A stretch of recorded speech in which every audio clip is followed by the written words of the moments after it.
What if everything you thought you knew about royal life was completely wrong?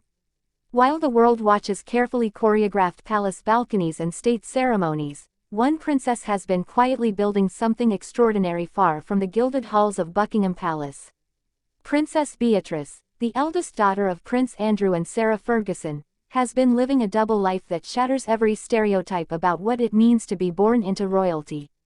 This isn't about tiaras and tea parties. This is about a woman who refused to let her birthright define her future, and what she's accomplished will change how you see the entire royal family forever. In today's video we're diving deep into Princess Beatrice's remarkable career journey, her groundbreaking work in technology and business, how she balances professional ambition with royal duties, and why her path represents a seismic shift in what modern monarchy actually means. Make sure to hit that subscribe button and ring the notification bell because you won't want to miss any updates about the royals who are rewriting the rulebook. Drop a comment below telling us what you think about royals having careers outside the palace, and share this video with anyone fascinated by the hidden lives of the British royal family. Princess Beatrice Elizabeth Mary was born on August 8, 1988, making her ninth in line to the British throne. But unlike her grandmother Queen Elizabeth or even her cousins Prince William and Prince Harry, Beatrice was never destined to be a working royal receiving funding from the sovereign grant. This designation, which might seem like a limitation, actually became her greatest freedom. Without the obligation to perform full-time royal duties, Beatrice had the opportunity to carve out her own professional identity in ways that would have been impossible for senior royals.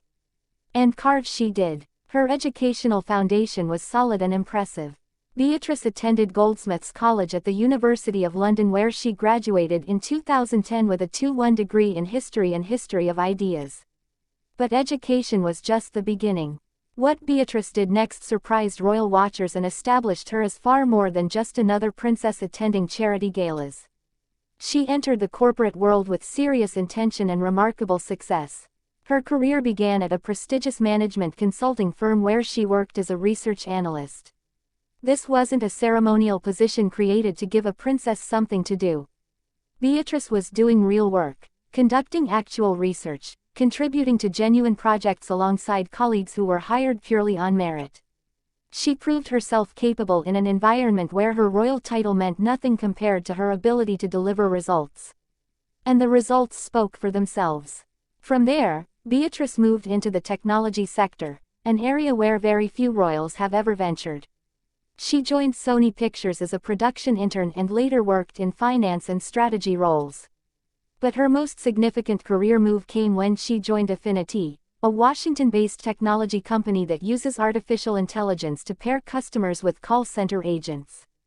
At Affinity, Beatrice wasn't just an employee with a fancy title on paper. She served as Vice President of Partnerships and Strategy, a substantial role that involved real responsibility, strategic planning, and business development.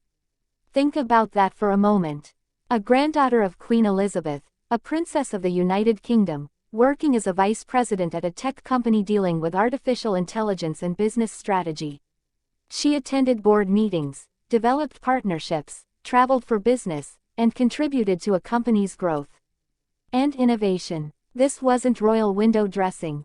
This was legitimate professional achievement in one of the most competitive and rapidly evolving industries in the world. Beatrice's work at Affinity demonstrated something crucial about her character and values. She wasn't content to simply exist as a decorative royal figure. She wanted to contribute, to build skills, to understand complex business models, and to prove herself in environments where being a princess could even be a disadvantage. Her colleagues have spoken about her intelligence, work ethic, and genuine commitment to the projects she undertook. She earned respect not because of her bloodline but because of her competence. Beyond her role at Affinity, Beatrice has also been involved in entrepreneurial ventures and charitable work that aligns with her professional interests.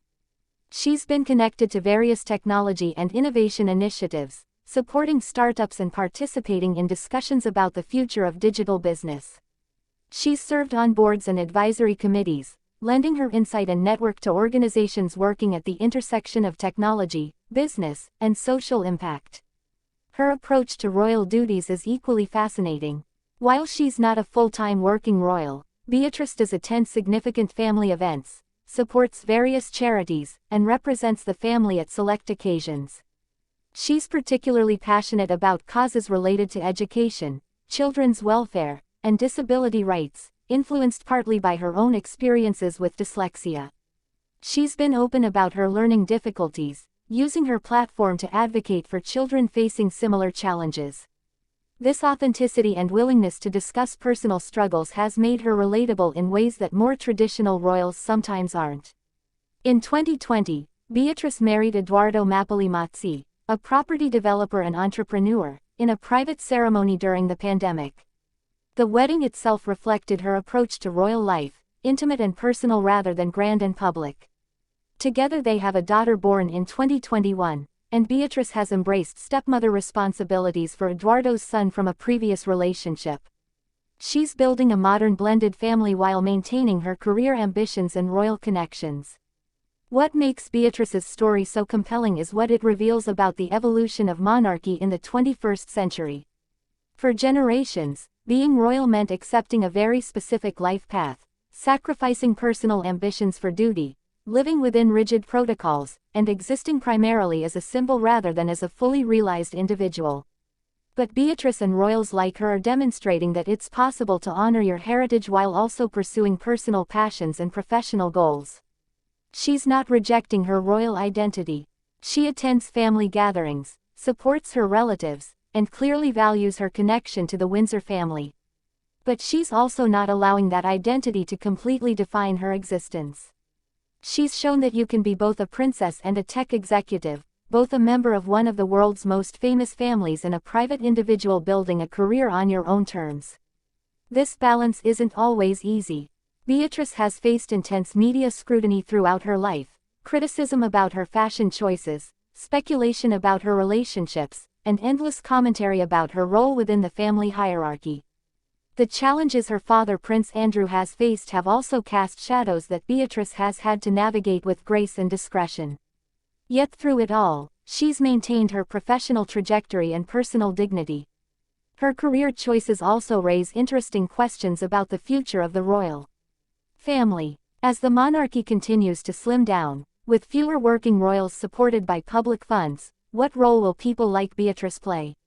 She's demonstrating one possible model where royals maintain their titles and family connections while being financially independent and professionally accomplished. This hybrid approach might become increasingly common as younger generations of royals seek to define their own paths. There's something genuinely inspiring about watching someone refuse to be limited by the circumstances of their birth, even when those circumstances come with extraordinary privilege. Beatrice could have easily lived a life of leisure, attending parties, traveling, and enjoying the perks of royalty without ever testing herself in the professional world. Instead, she chose challenge over comfort, achievement over ease, and independence over dependence. Her story reminds us that titles don't automatically confer purpose or fulfillment.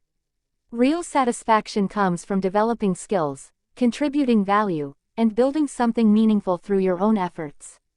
Beatrice has done exactly that, creating a professional identity separate from her royal one while still honoring both aspects of who she is. As we watch the royal family continue to evolve and adapt to modern expectations, Princess Beatrice stands as a fascinating case study in what's possible when tradition meets innovation, when heritage meets ambition, when a princess decides that rocking a corporate career is just as important as wearing a tiara. She's proving that you don't have to choose between honoring your past and building your future, that it's possible to respect tradition while also blazing new trails. So here's what we want to know from you. Do you think more royals should follow Princess Beatrice's example and pursue independent careers, or should they focus exclusively on traditional royal duties and charitable work?